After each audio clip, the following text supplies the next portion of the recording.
Hören Sie nun A Closer Look von Dan Roc.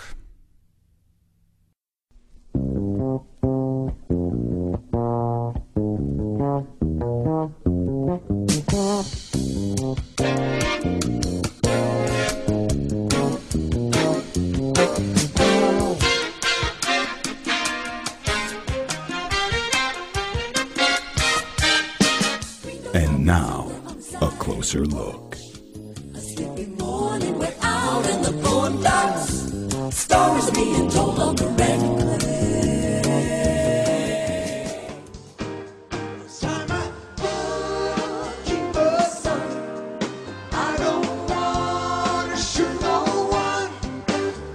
So I cross my own man, back in Oregon. Don't take me alive.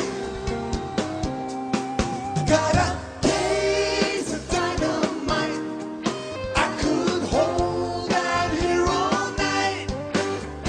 Turn across my own land, back in Oregon. Don't take me alive.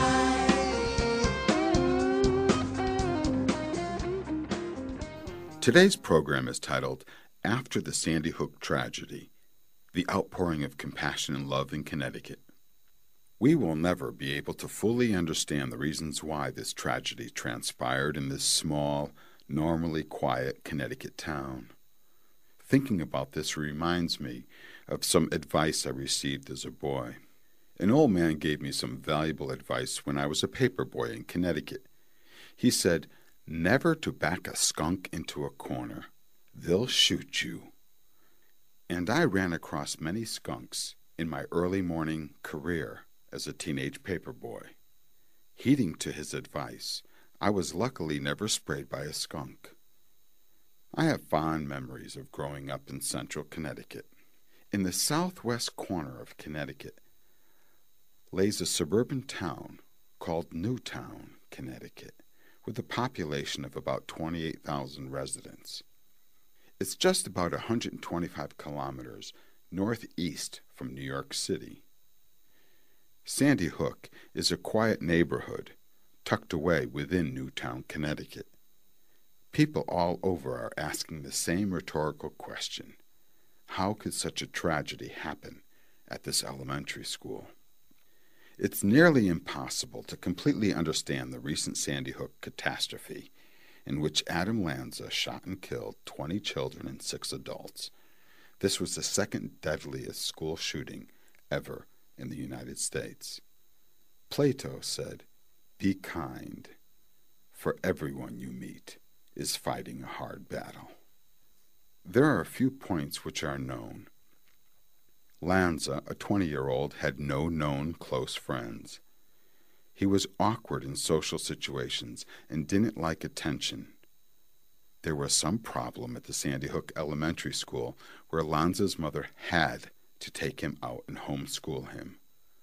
References were made that the school had undesirable plans for Lanza. Lanza was diagnosed with Asperger syndrome. This syndrome, named after the Austrian pediatrician Hans Asperger, who in 1944 studied and described children in his practice. Asperger syndrome is speculated to be related as a type of autism spectrum disorder, ASD. Lanza shot his mother before executing the Sandy Hook school shooting, using guns owned by his mother. Lanza had no criminal record. Lanza was a member of a computer technology club.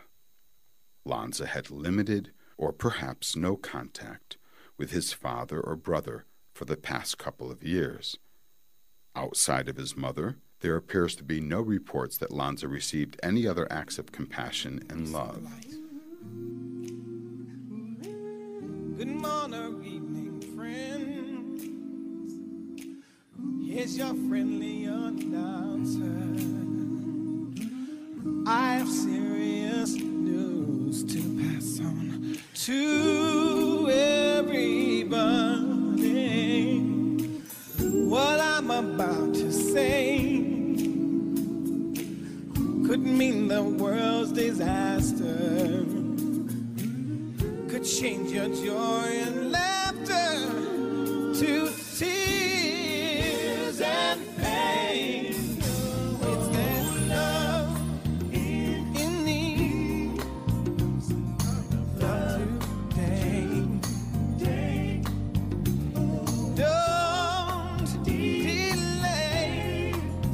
yours in right away. Hey, going round. On the phone to speak with us from the Sandy Hook residential neighborhood is a nurse from the St. Vincent Special Needs Group residential home, Bridget Breen. You work very close to the Sandy Hook neighborhood in Newtown, Connecticut. Yep, right down the street. Okay, and you actually work as a nurse at the St. Vincent's Special Needs Group residential home, is that correct?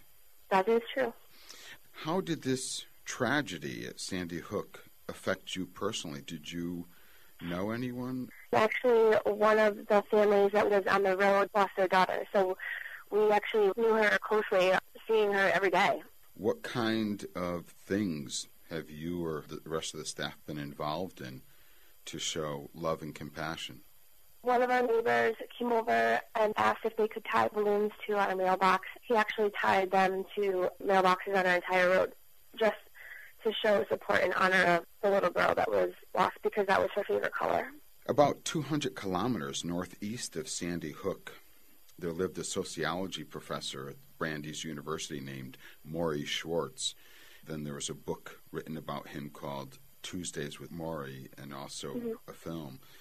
And he had said, the most important thing in life is to learn how to give out love and to let it come in. So, on that note, do you have any closing thoughts for our listeners here in Munich?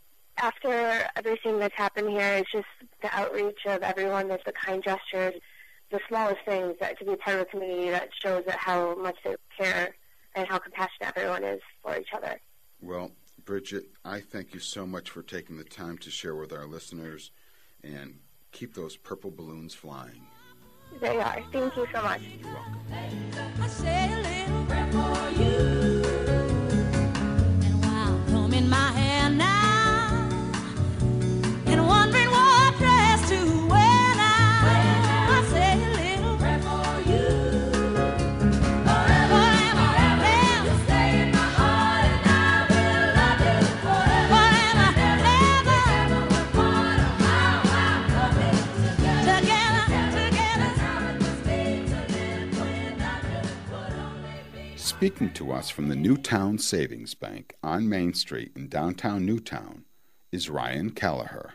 You work at the Newtown Savings Bank in downtown Newton. That is correct.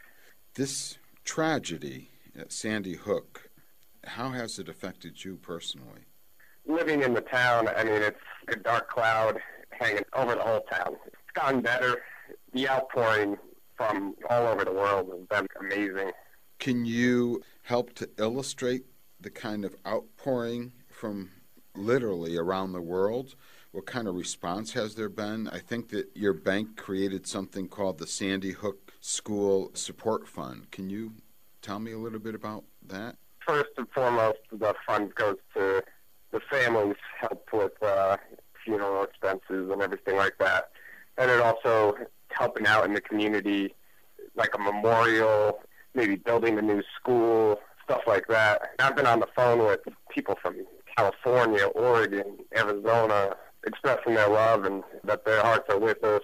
It's been all over the world, too. Russia, Canada, England, something I've never really experienced before. Obviously, the circumstances were horrific. Your bank had no experience dealing with anything of this magnitude, of this outpouring. So you reached out to, I think, a big organization called the United Way? Yeah, and I've also helped out in the community. There's a Newtown Youth Center. It's kind of like a sporting complex. It's got baseball, gym, basketball. They open their doors to everybody for all the kids in the community. And I've gone down there to just help out, hand out some of the stuff that's been donated, like stuffed animals. It's just good to see the kids running around and having fun. And the kids are pretty resilient. People brought comfort dogs. Kids can pet them. And wow. Examples of people pulling together. Do you have any closing thoughts for our listeners? Any ideas for the future? just keep being nice to one another. It's funny, just like driving around town, somebody cuts you off. You're not really mad at them. You're just, it's okay. So much more friendly towards one another, and it's just kind of, people are good people. Sounds like it's the way that it should be. Yeah. Well, Ryan, I thank you very kindly. I wish you and everyone in your bank a very happy Valentine's Day. Thanks, man. Thank you. Way up high, and the dreams that you dream of once in a lullaby. Oh, somewhere over the rainbow, bluebirds fly.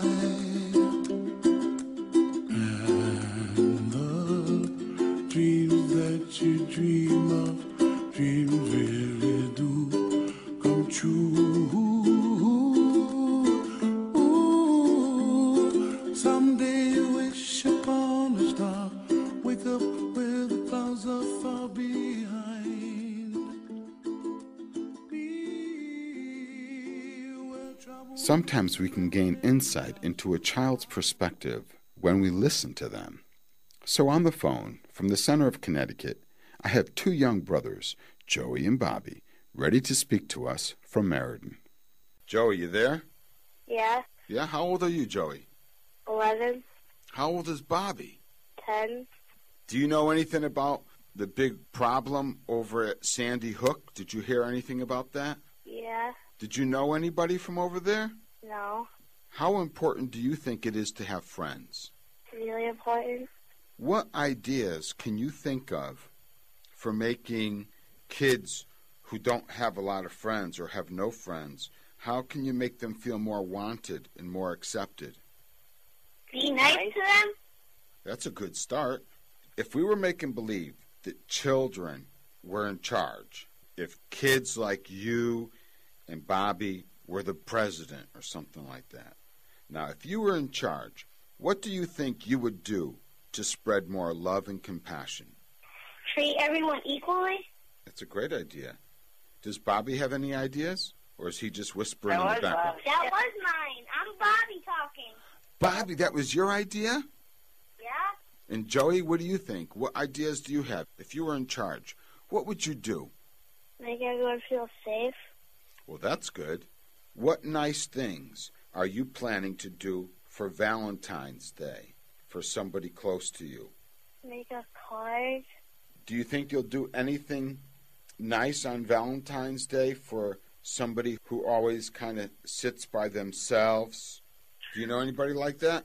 No. Well, you guys, be good. Thanks for talking to me. Have a great day and give each other a big hug. Bye-bye. If I could save time in a bottle, the first thing that I'd like to do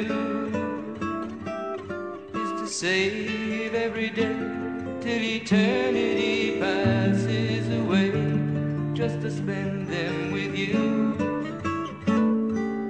If I could make days last forever, if words could make wishes come true, I'd save every day like a treasure, and then again I would spend them with you.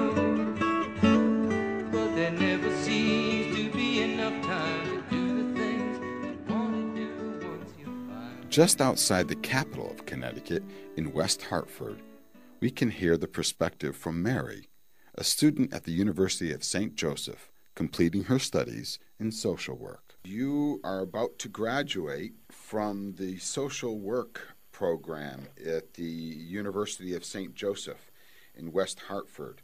Is that correct? Yes, it is. As a person in this field, this tragedy that happened in Sandy Hook, did you know anyone personally that was a victim of this tragedy? Well, personally, I did not know of this person, but one of the victims was actually a student in the graduate certificate program at my school, and she would work one-on-one with a child who had special needs at Sandy Hook Elementary School. So she had graduated from your university and was actually working in Sandy Hook Elementary School.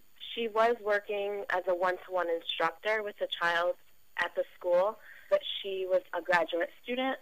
So she was doing like an internship there. Right. Basically hit close to home because I also have an internship working with children, and just made me realize that that could have been me or any other student at the school.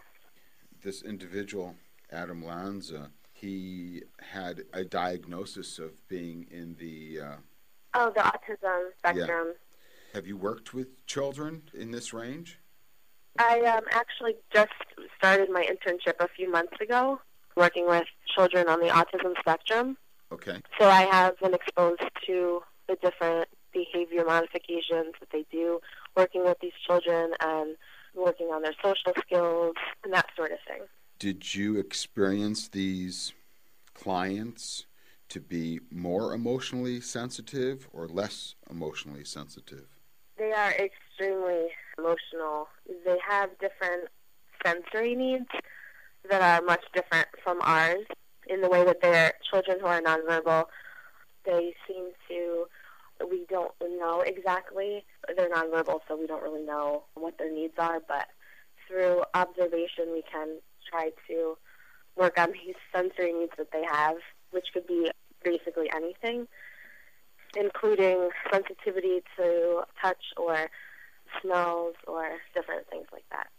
I think this Adam Lanza was diagnosed with Asperger syndrome. The syndrome was named after the Austrian pediatrician Hans Asperger, and he described children in his practice who lacked nonverbal communication skills and demonstrated limited empathy with their peers and were physically clumsy. Is this how you see some of these children in the spectrum? Absolutely. They have a different type of social skills. That's actually one of the things that they work with. They have social workers that go in and work with them. They run groups once they leave the residential facility, how to be a part of the community and to do it, to set them up for success. And what kinds of things can you illustrate for us that the staff would do to help meet their sensory needs? Every child is just a little different, so sometimes they will bring a child just for, it's called a sensory ride, so you just go for a drive, and that usually helps them. Sometimes children need a weighted blanket to sleep with. They need to be able to feel that heaviness. It just increases their comfortability and makes them feel more at ease and comfortable. I understand that there's a big difference between a child that's pure autism and autism spectrum. Do you see a difference between the two? I do. There is actually one resident that I can recall that had the Asperger's. He was very, very, very intelligent. It's just the social aspect was probably missing. Much like, yes, exactly. I definitely think that the workers who work with them are in tune to like what they need, and they meet with the family, and they have a lot of support. They definitely try to work with the community and set the child up, network, and before they discharge the child. Do you find that the workers that work with these spectrum clients, do you find that they become more emotionally sensitive from working with these types of children? I do, and me personally, since being an intern there at the agency for only a few months now, I can definitely notice a difference in myself, that I am more in tune to the children and if they have a trigger or exactly what's going on, because they are nonverbal. So it does create a greater sensitivity to us too, as people who work with. As a child, what kind of things were you involved in to spread more love and compassion? When I was about 4 years old, I was actually involved in a singing group called Spirit Joy. It was really good for me to be involved in that, because later on I would actually come in contact with some of the people that I was in the group with, so it was just a nice way to be able to network later on. You have any final comments for our listeners on promoting more compassion and love? I actually do. I think that we need to first be more compassionate to ourselves, be kind to ourselves before we can spread compassion to others. I agree wholeheartedly. and I wish you a very, very lovely day. Thank you, Dan. You're welcome. You just call out my name, and you know wherever I am, I'll come running to see you again. Winter, spring, summer, or fall, all you've got to do is call, and I'll be there, yeah, yeah, yeah. Now you've got a friend. On the phone from Southington, Connecticut, I have Sister Marie Rocca-Priori, the educational director at St. Thomas Church.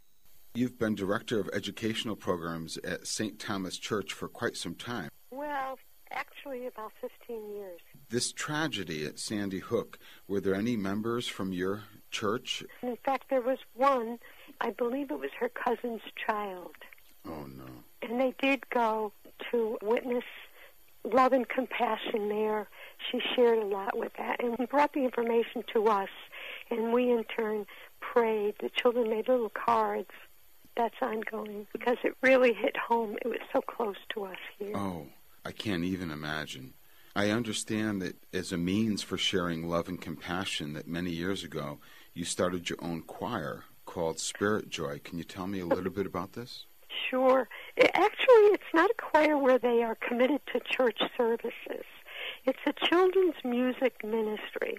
Okay. And it was really started, actually, it's 15 years since the beginning. And what we do are the whole scope of the program is children ages 7 to 17, boys as well as girls, volunteer their services. And we practice the songs. I wrote about 50 songs. We have a songbook and 3 CDs and a DVD. And the ministry really focuses on love and compassion for the sick and the elderly. Beautiful. We do a lot in hospitals. We sing in nursing homes. We do anything in church that focuses on the sick and the elderly, like the sacrament of the anointing of the sick. The children sing. In 2 weeks, we will be going to the Archdiocesan TV studio. They have a mass on TV for the sick and the elderly and the shut-ins every day. And so a few times during the year, we go there and we sing. We're televised. But the focus is really love and compassion to the sick and the elderly. Absolutely beautiful. Do you arrange all of the music that you compose, or do you have somebody else doing that? No, I do. And I've had help with Jose Feliciano. In fact, he did the accompaniment on the CDs, and he has our 3rd album in his studio at the present time. You know, we recorded there, and now he's going to touch it up with his guitar accompaniment. Wow, and how long has Jose Feliciano been involved? Actually, from the very beginning. It's about 15 years, and we're very, very good friends, especially his wife and his children. What a warm choir to hear about, and a wonderful means for expressing love and compassion. Dear Sister Marie, our listeners thank you for taking the time to share with us. God bless you. Thank you for the honor. Thank you so much. Have a beautiful day. You too. Why be afraid? I'll just look up above. Why be afraid? He sends peace, joy, and love. He will always be watching over me. So why be afraid anymore? God will always be watching over me, so I'm not afraid anymore. God will always be watching over me, so I'm not afraid anymore. Since music truly is the universal language, I now have a 12-year-old musician from Meriden, Connecticut, an aspiring guitarist, Nick Camara. Nick, how you doing? I'm doing good. I'm doing this radio show on compassion in Connecticut in response to the tragedy which happened in Sandy Hook. Did you know anybody that was affected? I don't know anybody who personally had the loss, but pretty much everyone was affected by that. That rippled not only through Connecticut, not only through the country, but around the world. There was a girl named Rachel Joy Scott who lost her life at the Columbine incident. She was an aspiring actress and writer, and she had these words to say. She said, "I have this theory that if one person goes out of their way to show compassion, then it will start a chain reaction of the same. People never know how far a little kindness can go." What do you think about that? I think that was actually a very true statement, and it's very true because just not too long ago around Meriden here, there was actually a few people talking about Rachel before the whole Sandy Hook thing, but they were actually talking about Rachel and going to all the middle schools in Meriden, and I'm sure other places around the country too, and talking about the words that Rachel has, and that it definitely took an effect on me and many other kids too. And I also noticed a pattern. The kids at Columbine were bullied, and look what they did. Lanza was bullied, look what he did.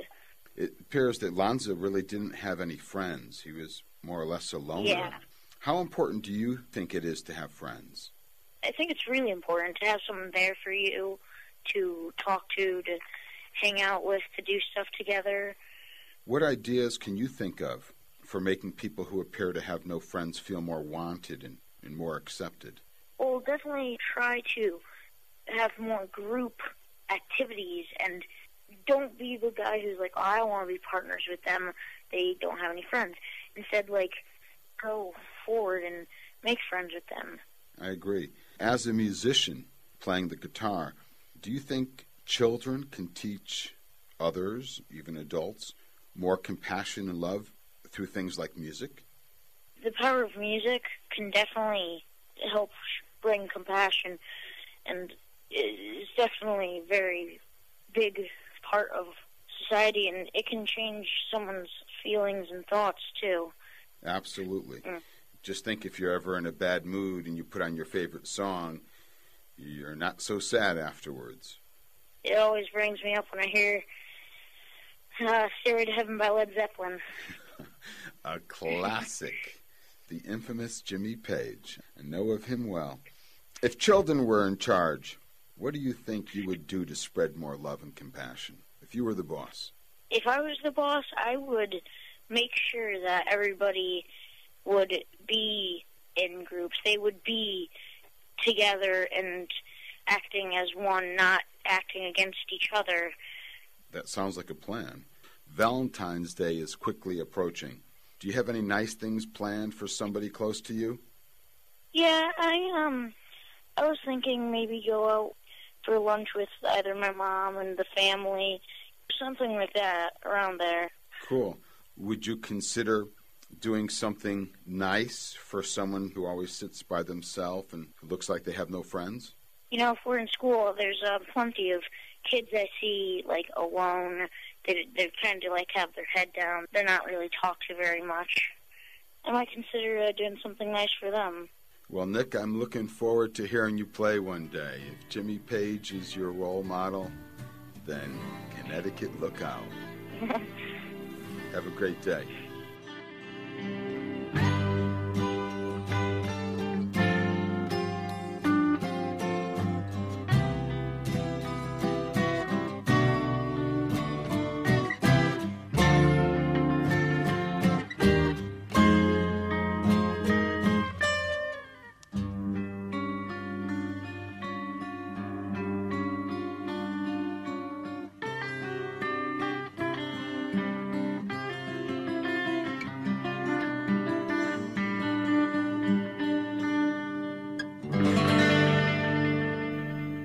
In Salt Lake City, Utah, and around the country, daffodils were planted by the Gun Violence Prevention Center this past October and has been done for the past 10 years in remembrance of gun violence victims. Daffodils are a symbol of rebirth, a sign of the new beginnings, and are many times used as a symbol for hope In Meriden, Connecticut, for example, every April at Hubbard Park, the people there enjoy the free annual Daffodil Festival, displaying over 650,000 daffodils. Then, this naturally launches the very successful fundraiser by the American Cancer Society called Daffodil Days. The New England American poet Henry Wadsworth Longfellow, over 2 centuries ago, wrote the following poem: "Kind hearts are the gardens, kind thoughts are the roots, kind words are the flowers, kind deeds are the fruits. Take care of your garden and keep out the weeds. Fill it with sunshine, kind words and kind deeds."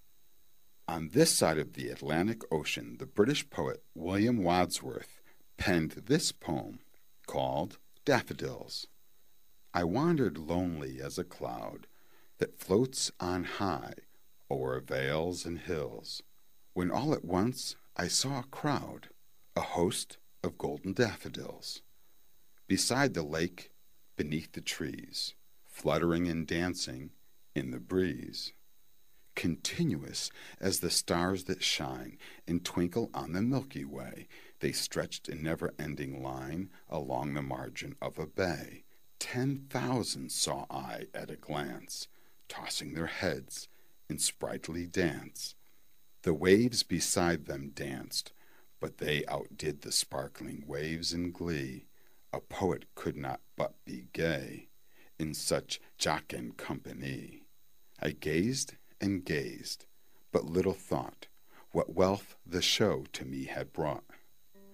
For oft, when on my couch I lie, in vacant or in pensive mood, they flash upon that inward eye, which is the bliss of solitude, and then my heart with pleasure fills, and dances with the daffodils."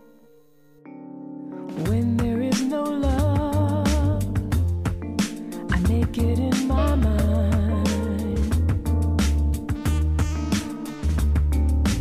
When there is no joy, I see what I can find.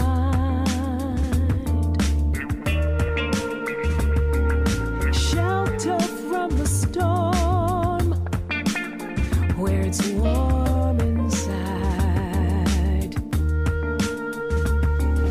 Shelter from the storm, reaching far and wide. When the road is long and nowhere's up ahead, just the place I want to be is where I am instead. Shelter from the storm, my best one step, where it's warm inside.